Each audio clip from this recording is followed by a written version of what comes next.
믿을 수 없는 충격적인 일이 벌어졌습니다. 미국 백악관의 극비회의에서 한국을 미국의 배신자로 지목하는 충격적인 발언이 터졌습니다. 트럼프 대통령은 분노했고 한국을 직접 확인하기 위해 미 육군 소령이 특사로 파견됐습니다. 하지만 한국에 도착하자 그가 믿고 있던 모든 것이 거짓임을 깨닫게 됩니다. 대체 한국에서 무슨 일이 벌어진 걸까요? 지금부터 그 충격적인 진실을 함께 확인해 보시죠. 저는 미 육군 소령 브랜든 카터입니다. 특수작전부대 소속으로 전 세계 분쟁 지역에서 임무를 수행해왔죠. 하지만 이제까지의 임무 중 가장 중요하고 의외의 결과를 가져온 일이 있었습니다. 바로 한국에 대한 백악관의 오해를 풀기 위한 특수 임무였습니다. 모든 일은 2023년 가을 백악관 국가안보회의에서 시작됐어요. 아시아 정책 책임자 고든이 급작스럽게 한국 관련 주제를 던진 겁니다. 대통령님, 심각한 상황 보고가 있습니다. 고든의 목소리는 확신에 차 있었습니다.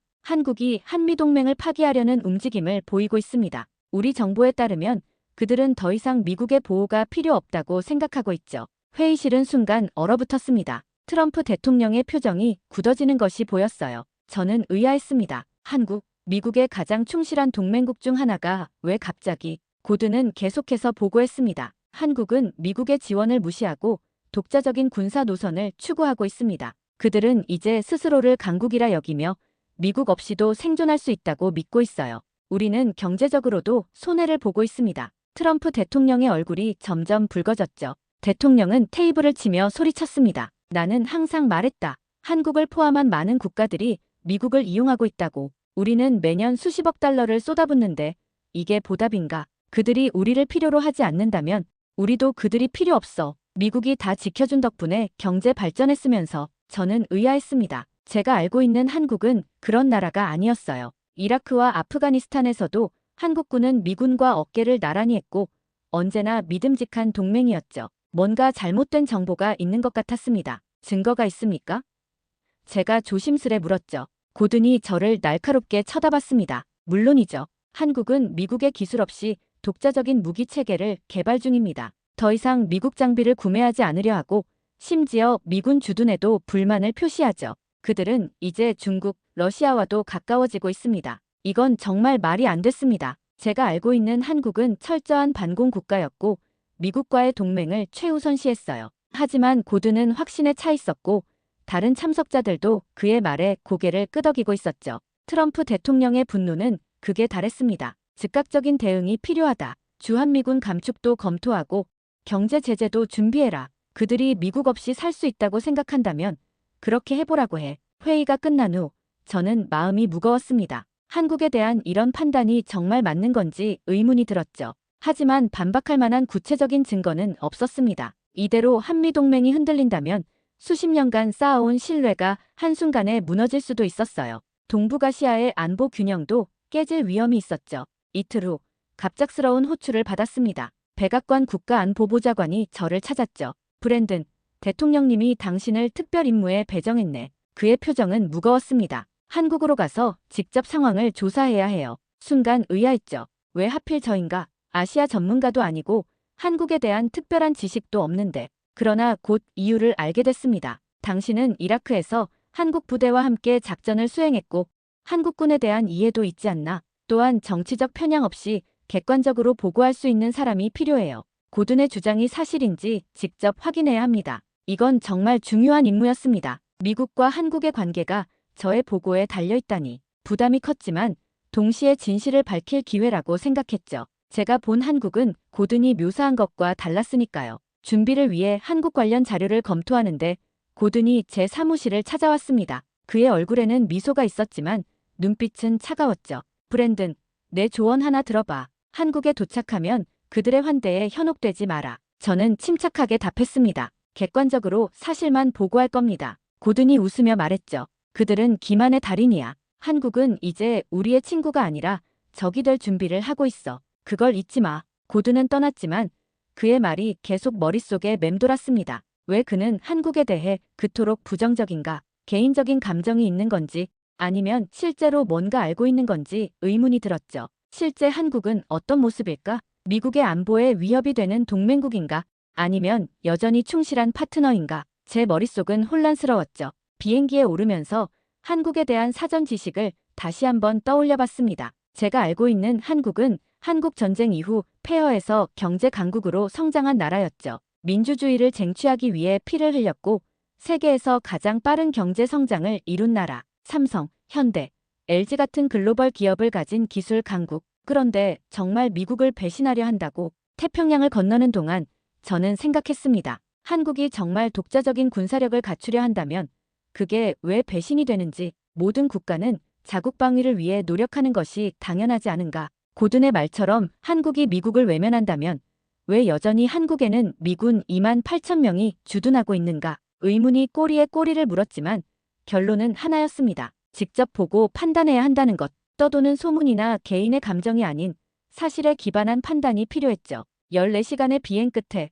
저는 인천국제공항에 도착했습니다. 이제 진실을 확인할 시간이었죠. 인천국제공항에 발을 디딘 순간 저는 첫 번째 충격을 받았습니다. 상상 이상의 규모와 시설이었죠. 마치 미래 도시에 온 듯한 느낌이었어요. 광택 나는 대리석 바닥, 거대한 유리 천장, 그리고 어디서나 볼 수 있는 첨단 기술의 향연. 뉴욕 JFK 공항이나 워싱턴 덜레스 국제공항과는 차원이 달랐습니다. 무인 시스템으로 입국 심사를 마치는데 불과 1분도 걸리지 않았어요. 얼굴 인식과 지문 스캔만으로 모든 절차가 완료됐죠. 미국에서는 상상할 수 없는 효율성이었습니다. 이게 정말 고든이 말한 그 한국인가? 의문이 들었어요. 저를 맞이한 한국 국방부 이정훈 과장은 완벽한 영어를 구사했습니다. 카터 소령님, 한국에 오신 것을 환영합니다. 편안한 비행이셨습니까? 이정훈 과장의 태도는 공손하면서도 자신감이 넘쳤어요. 미국을 존중하면서도 결코 저자세가 아니었죠. 그의 모습에서 배신의 그림자는 찾아볼 수 없었습니다. 공항에서 호텔로 이동하는 도중 서울의 스카이라인이 펼쳐졌어요. 마천루들이 하늘을 찌를 듯 솟아있었죠. 첨단 건축물, 빛나는 네온사인, 완벽하게 정비된 도로. 이건 분명 선진국의 모습이었습니다. 이정훈 과장, 서울이 이렇게 발전한 도시인 줄 몰랐습니다. 이정훈이 자랑스럽게 웃으며 답했어요. 서울은 세계에서 가장 스마트한 도시 중 하나입니다. 500 네트워크가 모든 곳에 깔려 있고 인공지능이 도시의 모든 기능을 최적화하죠. 차 안에서 보이는 광경도 놀라웠습니다. 거리는 놀랍도록 깨끗했고 사람들은 활기차게 움직였죠.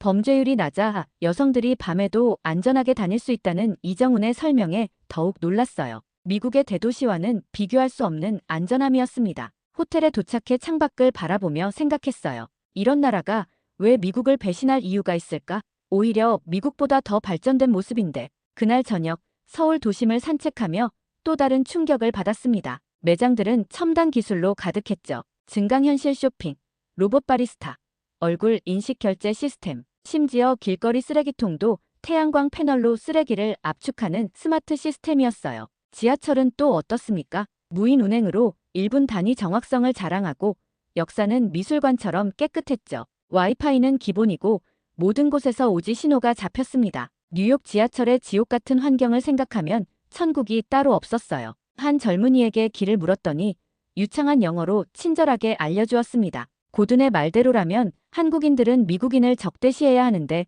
현실은 정반대였죠. 오히려 미국에 대한 친근감과 존경심이 느껴졌어요. 호텔로 돌아오는 길, 한강변을 지나며 서울의 야경을 감상했습니다. 한강에 반사된 불빛들이 마치 별들의 강처럼 펼쳐져 있었죠. 이 아름다운 도시가 미국의 적이라니 도저히 믿을 수 없었어요. 첫날부터 저는 확신했습니다. 고든의 주장은 어딘가 크게 잘못됐다고. 한국은 결코 미국을 배신할 국가가 아니었어요. 오히려 미국보다 몇 걸음 앞서가는 나라였죠. 이제 군사시설을 방문해 더 확실한 증거를 찾아야 했습니다. 과연 한국의 군사력은 어떤 모습일까요? 다음 날 아침, 한국 국방부의 안내로 군사시설 방문 일정이 시작됐습니다. 첫 방문지는 평택 캠프 험프리스였죠. 미군 기지를 먼저 방문하는 이유를 물었더니 이정훈 과장이 답했습니다. 한미동맹의 상징적 장소부터 보여드리고 싶었습니다. 캠프 험프리스는 세계 최대 규모의 미군 해외 기지였어요. 한국 정부가 1,000억 달러 이상을 투자해 건설한 최첨단 시설이었죠.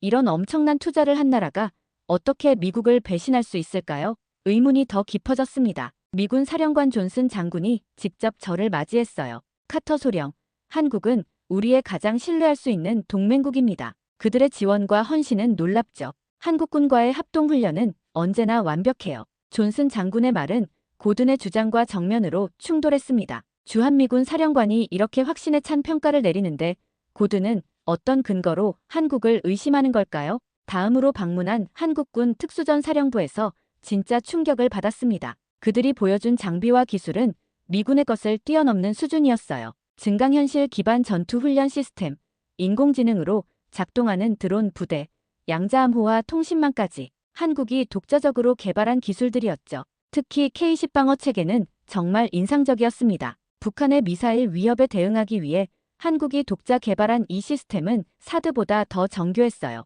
레이더 기술, 요격 정확도, 반응 속도 모두 세계 최고 수준이었죠. 이 기술은 모두 한국이 개발한 겁니까? 제가 놀라서 물었습니다. 안내하던 김성민 대령이 자랑스럽게 답했어요. 네, 대부분 우리 기술입니다. 물론 초기에는 미국의 도움이 컸지만 이제는 많은 분야에서 독자적인 기술력을 갖추게 됐죠. 그의 말에서 미국에 대한 적대감은 찾아볼 수 없었습니다. 오히려 감사함과 동료의식이 느껴졌어요. 그들은 미국을 배신하는 게 아니라 더 강한 동맹이 되기 위해 노력하고 있었죠. 오후에는 한국의 방산업체를 방문했습니다. 그곳에서 본 K2 흑표 전차는 세계 최고 수준의 전투력을 자랑했어요. 액티브 프로텍션 시스템, 자동장 전장치, 첨단 사격 통제 장치까지 갖춘 이 전차는 미국의 에이브람스와 견줄만 했죠. 항공우주산업시설에서는 KF-21 보람의 전투기를 볼 수 있었습니다. 한국이 독자 개발한 이 전투기는 스텔스 기능을 갖춘 4.5세대 기종이었어요. 이 정도 기술력이라면 미국의 지원 없이도 충분히 자국 방위가 가능할 것 같았습니다. 김성민 대령의 설명이 계속됐어요.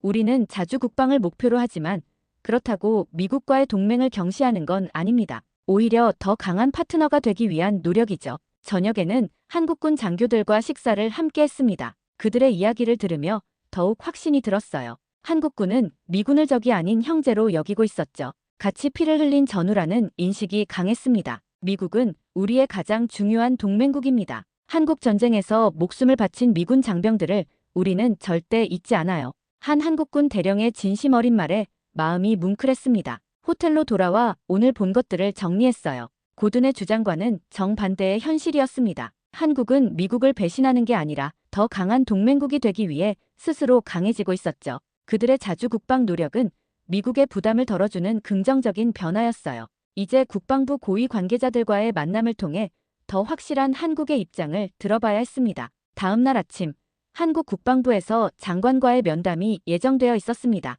육군본부가 있는 계룡대로 이동하는 동안 한국의 아름다운 자연 경관에 감탄했어요. 울창한 산림과 깨끗한 강, 그리고 그 사이에 조화롭게 자리 잡은 현대적인 도시들. 이 나라는 자연과 첨단 기술의 균형을 완벽하게 이루고 있었습니다. 계룡대에 도착하자 한국 국방부 장관이 직접 저를 맞이했어요. 그의 따뜻한 환대에 놀랐습니다. 미국 국방부에서도 이렇게 소령급 장교를 장관이 직접 맞이하는 경우는 없을 텐데 말이죠.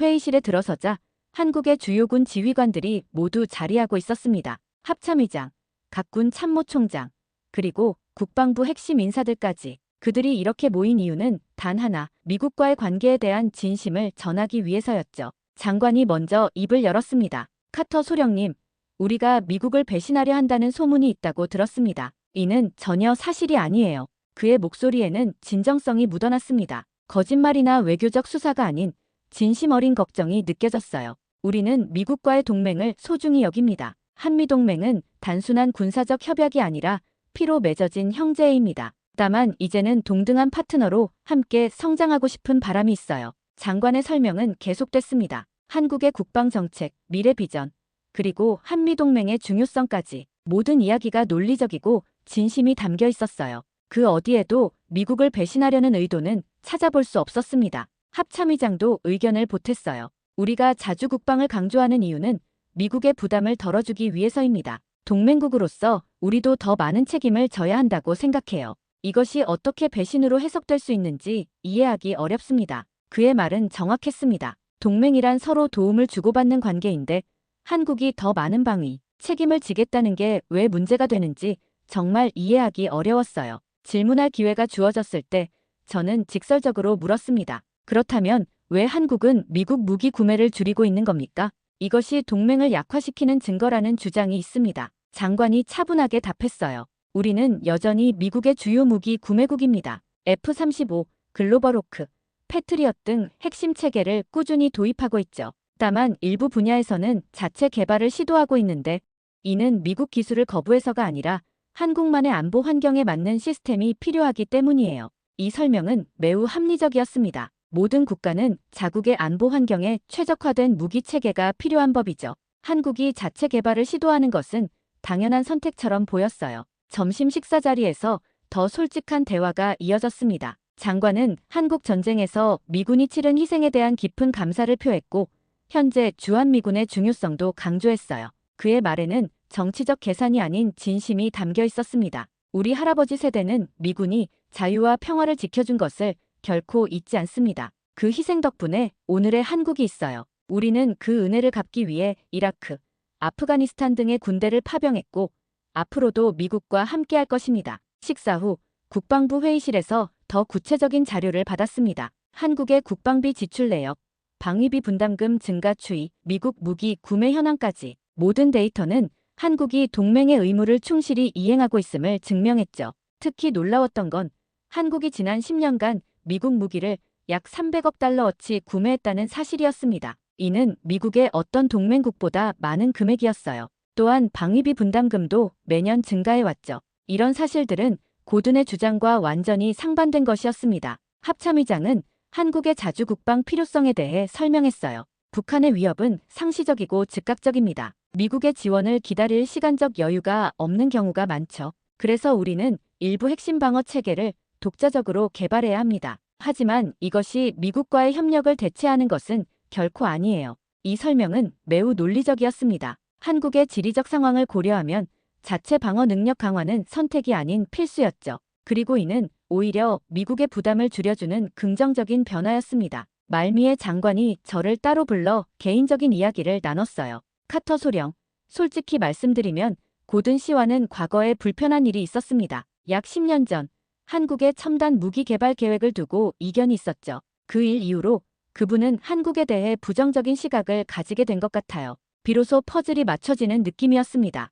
고든의 한국에 대한 적대감은 객관적 사실이 아닌 개인적 감정에서 비롯된 것이었죠. 그가 트럼프 대통령에게 제공한 정보는 의도적으로 왜곡된 것일 수 있었습니다. 차량으로 돌아오는 길에 이정훈 과장이 물었어요. 어떻게 생각하십니까? 우리의 설명이 도움이 되셨나요? 저는 솔직하게 답했습니다. 많은 오해가 풀렸습니다. 한국의 입장이 충분히 이해됐어요. 하지만 아직 더 확인해야 할 부분이 있습니다. 사실 제 마음은 이미 기울어져 있었죠. 한국은 결코 미국을 배신하려는 것이 아니었습니다. 오히려 더 강한 동맹국이 되기 위해 노력하고 있었어요. 그러나 확실한 결론을 내리기 위해서는 한국의 미래 기술을 직접 확인해야 했죠. 내일은 한국의 군사기술연구소를 방문할 예정이었습니다. 다음 날 한국국방과학연구소를 방문했습니다. 보안 검색을 거치고 들어선 연구소는 마치 영화 속 미래 세계 같았죠. 눈부신 흰색 건물들, 최첨단 연구시설, 그리고 열정적인 과학자들.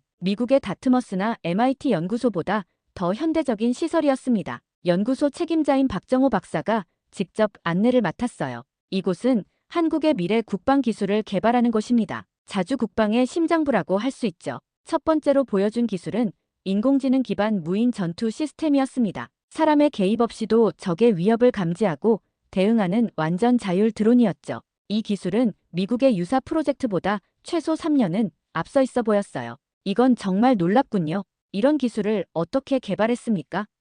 저의 질문에 박 박사는 자랑스럽게 답했습니다. 한국은 세계 최고의 반도체, 인공지능, 로봇 기술을 보유하고 있습니다. 이 기술들을 국방 분야에 접목한 거죠. 물론 초기에는 미국의 도움이 컸지만 이제는 많은 영역에서 독자적인 발전을 이루고 있어요. 두 번째 기술은 더욱 충격적이었습니다. 양자암호화 통신 시스템이었죠. 어떤 해킹 시도도 불가능한 완벽한 보안을 제공하는 이 기술은 한국이 세계 최초로 실전 배치에 성공했다고 합니다. 미국도 아직 실험실 수준에 머물러 있는 기술 아닙니까?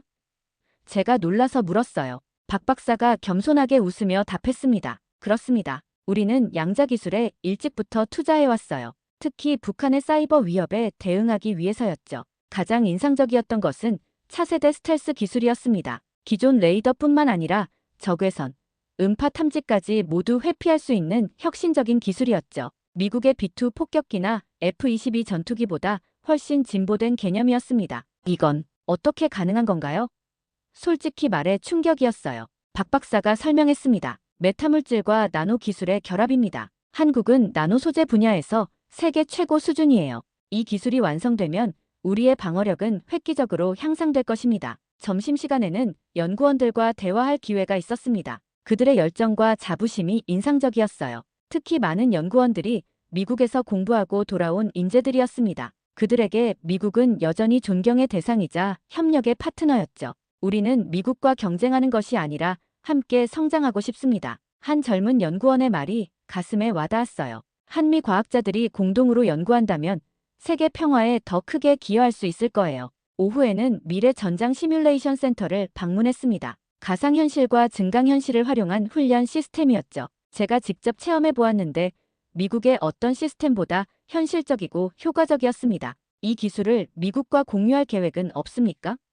제가 물었어요. 박 박사가 진지하게 답했습니다. 물론입니다. 우리는 이미 여러 번 제안했어요. 한미 공동 연구를 통해 더 발전된 시스템을 만들고 싶습니다. 하지만 최근 들어 미국 측의 반응이 냉담해졌어요. 특히 고든 씨가 관여한 이후로요. 또다시 고든의 이름이 등장했습니다. 그가 한미 기술 협력을 방해하고 있다는 사실이 점점 명확해졌어요. 왜 그는 이렇게까지 한국의 적대적인 태도를 보이는 걸까요? 하루 종일 한국의 첨단 기술을 견학하며 저는 깊은 감동을 느꼈습니다. 이 나라는 단순한 동맹국이 아니었어요. 미국과 어깨를 나란히 할 수 있는, 어쩌면 일부 분야에서는 미국을 앞서가는 진정한 파트너였습니다. 연구소를 나오며 생각했습니다. 이건 단순한 동맹이 아니라 미국도 배워야 할 관계야. 고든의 주장은 완전히 잘못됐습니다. 한국은 미국을 배신하는 것이 아니라 함께 성장하고자 하는 것이었어요. 이제 모든 사실을 트럼프 대통령에게 직접 보고해야 했습니다. 일주일간의 한국 방문을 마치고 저는 숙소에서 보고서를 작성했습니다. 펜타곤에서 받은 태블릿으로 기밀 보고서를 작성하는 동안 제 마음은 확고했어요. 한국은 결코 미국을 배신하지 않았습니다. 오히려 더 강한 동맹이 되기 위해 노력하고 있었죠. 보고서에는 제가 본 모든 것을 상세히 기록했습니다. 한국의 첨단 군사시설, 국방부의 진심 어린 설명, 연구소의 놀라운 기술력까지. 특히 한국이 자주 국방을 추구하는 것은 미국을 거부하는 것이 아니라 더 책임 있는 동맹국이 되기 위한 노력이라는 점을 강조했어요. 한국은 독립적이지만 여전히 미국을 존중하고 있습니다. 그들의 자주 국방 노력은 오히려 미국의 부담을 덜어주는 긍정적인 변화입니다. 이 결론에 저는 확신이 있었죠. 또한 보고서에는 고든의 부정적 보고가 개인적 감정에서 비롯됐을 가능성도 언급했습니다. 과거 한국과의 갈등이 현재의 판단을 흐리게 했을 수 있다는 것이죠. 이는 위험한 일이었습니다. 개인의 감정이 두 나라의 중요한 동맹관계를 해칠 수는 없으니까요. 인천공항으로 향하는 길, 이정훈 과장이 동행했습니다. 한국에 대한 인상이 어떠셨습니까? 그가 물었어요. 솔직히 답했습니다. 처음에는 의심이 많았습니다. 하지만 이제는 확신해요. 한국은 미국의 진정한 친구이자 파트너입니다. 제가 본 한국은 고든의 설명과 완전히 달랐어요. 이정훈의 얼굴에 안도의 표정이 번졌죠. 감사합니다. 우리는 미국과의 관계를 정말 소중히 여깁니다. 오해가 풀려서 정말 다행이에요. 비행기에 오르기 전 마지막으로 서울의 스카이라인을 바라봤습니다. 이 아름다운 나라가 우리의 적이 될 리 없었어요. 그들의 발전은 우리에게 위협이 아니라 기회였죠. 함께 성장하고 더 나은 세계를 만들어갈 수 있는 소중한 파트너였습니다. 워싱턴에 도착하자마자 펜타곤으로 직행했습니다. 국방부 장관이 저를 기다리고 있었어요. 카터 소령, 보고서는 준비됐나? 네, 장관님. 모든 것을 상세히 담았습니다. 저는 자신있게 답했습니다. 보고서를 훑어본 장관의 표정이 점점 밝아졌어요. 이건 고든의 주장과 완전히 다르군. 자네가 본 한국은 우리의 충실한 동맹국이야. 맞습니다, 장관님. 한국은 결코 미국을 배신하지 않았어요. 그들은 더 강한 파트너가 되기 위해 노력하고 있습니다. 장관이 고개를 끄덕였죠. 좋아. 내일 백악관에 가서 대통령에게 직접 보고하게. 이건 중요한 문제니까. 다음 날 아침, 백악관으로 향하는 길에 생각했습니다. 과연 트럼프 대통령이 제 보고를 어떻게 받아들일까? 고든의 영향력이 큰 만큼 쉽지 않을 수도 있었죠. 하지만 진실은 반드시 알려져야 했습니다. 백악관에 도착하자 예상치 못한 장면이 펼쳐졌어요. 국가안보회의가 한창이었고 고든도 그 자리에 있었습니다. 그리고 화상으로 한국 국방부 장관이 연결되어 있었죠. 카터 소령, 때마침 잘 왔네. 국가안보보좌관이 반겼습니다. 지금 한국과의 관계에 대해 논의 중이야. 고든은 여전히 한국이 우리를 배신하고 있다고 주장하고 있어. 저는 깊은 숨을 들이마시고 회의실로 들어섰습니다. 고든의 차가운 시선이 느껴졌지만 저는 동요하지 않았어요. 진실을 말할 때였으니까요. 대통령님, 제가 한국에서 직접 본 것을 보고하겠습니다. 저는 확신에 찬 목소리로 말하기 시작했습니다. 백악관 회의실에서 저는 한국 방문 결과를 상세히 보고했습니다. 한국의 첨단 군사시설, 열정적인 연구원들, 그리고 무엇보다 한미동맹에 대한 한국의 진심 어린 헌신을 강조했어요. 대통령님, 한국은 결코 미국을 배신하고 있지 않습니다. 그들은 더 강한 파트너가 되기 위해 노력하고 있어요. 자주 국방 능력 향상은 미국을 거부하는 것이 아니라 미국의 부담을 덜어주기 위한 책임 있는 행동입니다. 제 보고 중에 고든이 끼어들었습니다. 카터 소령, 당신은 한국의 표면적인 모습에 현혹된 거요. 그들은 완벽한 쇼를 준비했겠지. 하지만 실제로는 트럼프 대통령이 손을 들어 고든의 말을 막았습니다. 잠깐, 구체적인 증거가 있나? 카터 소령은 직접 본 것을 말하고 있는데 자네의 주장을 뒷받침할 증거는 뭐지? 고든이 당황하는 모습이 역력했어요. 대통령님, 제 정보 소스는 다시 대통령이 끊었습니다. 구체적으로 말해보게. 한국이 우리를 배신했다는 직접적인 증거를. 고든은 말을 더듬었습니다. 그들이 미국 무기 구매를 줄이고 카터 소령의 보고에 따르면 한국은 지난 10년간 300억 달러 규모의 미국 무기를 구매했다네. 이게 우리를 배신한다는 증거인가? 트럼프 대통령의 목소리가 점점 높아졌어요. 화상으로 연결된 한국 국방부 장관이 조용히 말했습니다. 대통령님, 저희는 미국과의 동맹을 가장 소중히 여깁니다. 한미동맹은 우리 안보의 핵심 축이에요. 다만 동등한 파트너로서 더 많은 책임을 분담하고 싶을 뿐입니다. 트럼프 대통령이 잠시 생각에 잠겼다가 말했습니다. 내가 항상 주장해왔던 것도 바로 그거야. 동맹국들이 더 많은 책임을 져야 한다고. 한국이 스스로 방위력을 강화하는 건 오히려 환영할 일이 아닌가. 회의장 분위기가 급변했습니다. 트럼프 대통령이 한국 장관에게 물었어요. 장관, 한국의 군사기술 중 미국과 공유할 의향이 있는 것이 있습니까? 장관이 즉시 답했습니다. 물론입니다. 저희는 양자 암호화 통신, 인공지능 기반 방어 시스템 등을 이미 공유할 준비가 되어 있습니다. 한미 공동 연구를 통해 더 발전된 기술을 개발하고 싶어요. 트럼프 대통령의 눈이 반짝였습니다. 그거 좋은데 우리가 함께 연구하면 중국이나 러시아는 감히 따라올 수 없을 거야.